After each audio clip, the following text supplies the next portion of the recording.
اعوذ باللہ من الشیطان الرجیم پناہ مانگتا ہوں میں اللہ کی شیطان مردود سے۔ بسم اللہ الرحمن الرحیم شروع اللہ کا نام لے کر جو بڑا مہربان نہایت رحم والا ہے۔ الحاقہ ما الحاقہ وما أدراك ما الحاقة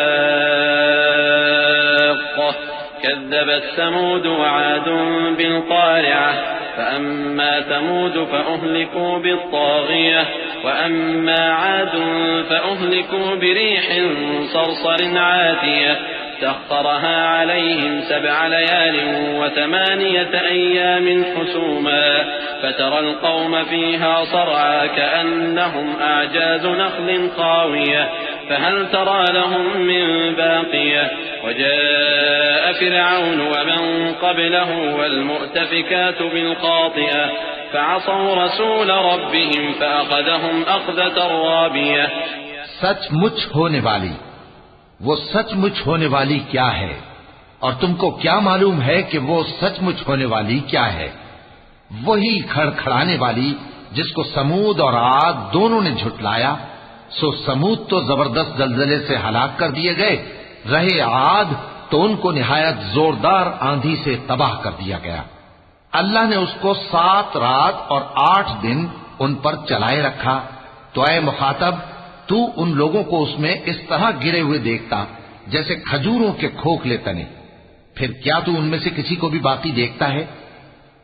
اور فرعون اور جو لوگ اس سے پہلے تھے اور وہ جو الٹی ہوئی بستیوں والے تھے سب گناہ کے کام کرتے تھے، سو انہوں نے اپنے پروردگار کے پیغمبر کی نافرمانی کی تو اللہ نے بھی ان کو بڑا سخت پکڑا۔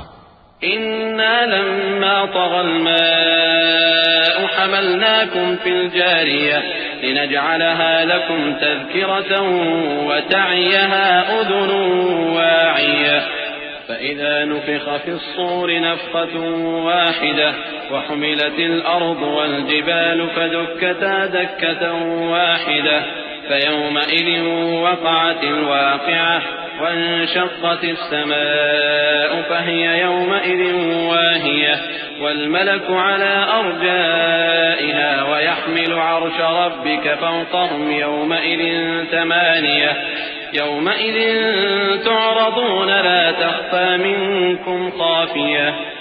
جب پانی طغیانی پر آیا تو ہم نے تم لوگوں کو کشتی میں سوار کر لیا تاکہ اس کو تمہارے لیے یادگار بنائیں اور یاد رکھنے والے کان اسے یاد رکھیں۔ پھر جب سور میں ایک بار پھونک مار دی جائے گی اور زمین اور پہاڑ دونوں اٹھا لیے جائیں گے، پھر ایک بار ہی توڑ پھوڑ کر برابر کر دیے جائیں گے، تو اس روز ہو پڑنے والی یعنی قیامت ہو پڑے گی، اور آسمان پھٹ جائے گا تو وہ اس دن کمزور ہوگا، اور فرشتے اس کے کناروں پر ہوں گے، اور تمہارے پروردگار کے عرش کو اس روز 8 فرشتے اپنے اوپر اٹھائے ہوں گے۔ اس روز تم لوگ سب پیش کیے جاؤ گے اس طرح کہ تمہاری کوئی پوشیدہ بات چھپی نہ رہے گی۔ فأما من أوتي كتابه بيمينه فيقول هاؤم اقرءوا كتابيه إني ظننت أني ملاق حسابيه فهو في عيشة راضية في جنة عالية قطوفها دانية كلوا واشربوا هنيئا بما أسلفتم في الأيام الخالية۔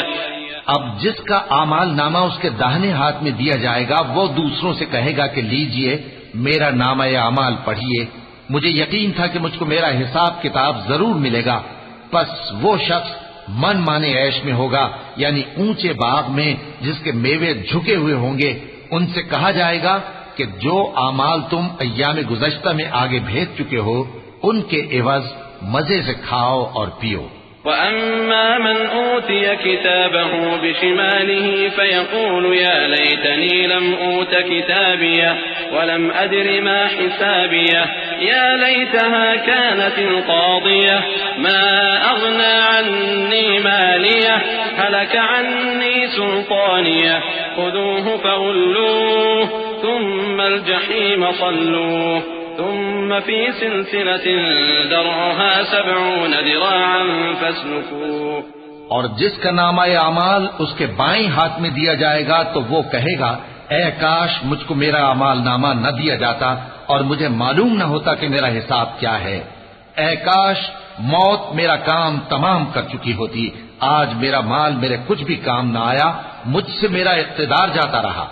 حکم ہوگا کہ اسے پکڑ لو، اب اسے طوق پہنا دو، پھر دوزخ کی آگ میں اسے جھونک دو، پھر زنجیر سے جس کی لمبائی 70 گز ہے جکڑ دو.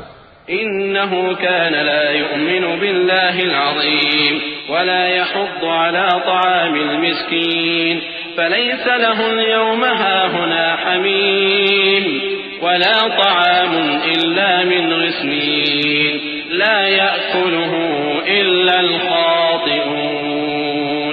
یہ نہ تو اللہ عظمت والے پر ایمان لاتا تھا اور نہ فقیر کے کھانا کھلانے کی ترغیب دیتا تھا، سو آج اس کا بھی یہاں کوئی دوست نہیں اور نہ اس کے لیے کوئی کھانا ہے سوائے زخموں کے دھون کے، جس کو گناہگاروں کے سوا کوئی نہیں کھائے گا.